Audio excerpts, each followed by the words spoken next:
పరిచయం అయ్యాడండి. పరిచయం అయ్యి ఇలాగ నాకు మా అమ్మ నాన్న లేరని అతనికి తెలుసు. అతను తెలిసి మళ్ళీ ఇలాగ పరిచయం అయ్యాడండి. అది కాస్త ప్రేమగా మారిందండి.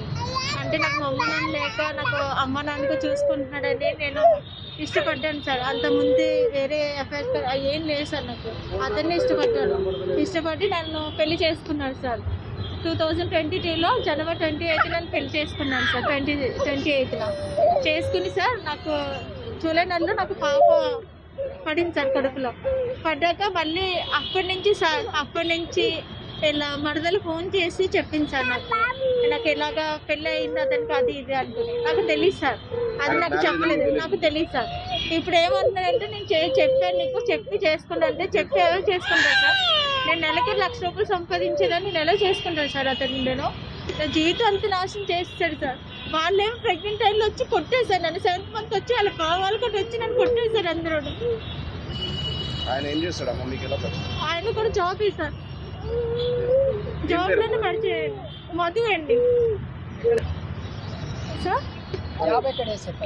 తన విజిస్ట్ సార్. నాకు న్యాయం కావాలి సార్. ఎందుకంటే నేను పాపతో ఉంటున్నాను సార్. డే బై డే కింద ఎక్కడ అక్కడ అని పెట్టేశారు. మా వాళ్ళు వచ్చి మాట్లాడండి. పాప పుట్టింది కదండి, కాంప్రమైజ్ అయ్యారు సార్. లేకపోతే అతనికి అప్పుడే మా అన్నయ్యలో కొడదాం అనుకున్నాడు సార్. నిజంగా నా చెల్లి జీవితం నాశనం చేస్తాను. నేను మా ఇంట్లో నేను ఒక్కదాన్ని కూతురు సార్. మా అమ్మ నన్ను లేరు, నాకు చిన్నప్పుడు చనిపోయారు.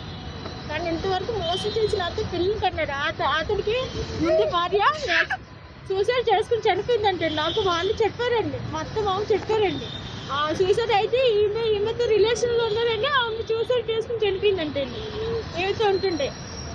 ఆవిడకి 2 పిల్లలు అంటే ఈవిడికి 2 పిల్లలు అంటే నాకు తెలిస్తే 4 పిల్లలు ఉండి ఎవరు చేసుకుంటారని చెప్పండి. నేను నా జీవితం ఎట్టుకోకుండా అయిపోయిందండి. ఇప్పుడు పిల్లతో ఉన్నానండి. నాకు ఒకటి ఆస్తి ఒకటి ఉందండి. రాదు నాకు ఏదైనా ఇది చేసినా గాలి ఆడదు. ఆస్తి ఒకటి ఉంది. నన్ను పట్టించుకోవట్లేదు. ఒక డే బై డే అక్కడ ఇక్కడ పెట్టారండి. అది కూడా ఉండట్లేదండి. ఈవిడ లాగేసుకుందండి మొత్తం. ఇప్పుడు నా పరిస్థితి ఏంటి, నా పాప పరిస్థితి ఏంటండి. మరి నా పిల్లలతోటే ఉండాలి కదండి. అది 4 పిల్లలు ఉన్నారు కదండి. అతను ఆ పిల్లలతో ఉంటే సరిపోను కదండి. నాదేం 25 years, ఆయనకేమో 45 years అండి. ఎలాగండి చెప్పింది. ఇటు కాకుండా నా జీవితం అయిపోయిందండి. నాకు న్యాయం జరగాలని కోరుకుంటున్నానండి. For more videos like this, subscribe Big TV channel.